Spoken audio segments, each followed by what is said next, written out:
William Hill Wells was Delaware Senator number 6 and the first to serve non-consecutive terms. He was specially elected in 1799 to fill the vacancy caused by the death of Joshua Clayton, and he served from February 4th, 1799 to November 6th, 1804, when he resigned.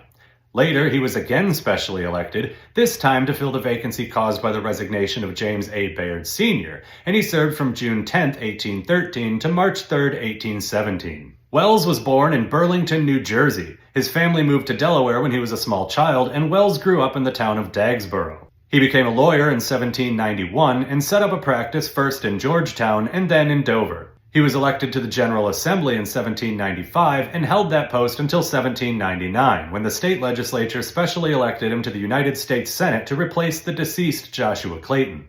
He joined the Senate on February 4th, just 28 days after reaching the constitutionally mandated minimum age of 30. He was the youngest Delaware senator ever and still holds that distinction today. Joe Biden came close in 1973, but he was about 2 weeks older than Wells was. Wells served in the Senate until November 6, 1804, when he resigned to move to Pennsylvania and look into this new oil industry. After a few years, he moved back to Delaware and got back into politics. He was elected to the state legislature again for 3 terms starting in 1811, and in 1813 he was once again specially elected to the Senate, this time to replace James Bayard Sr., who had resigned.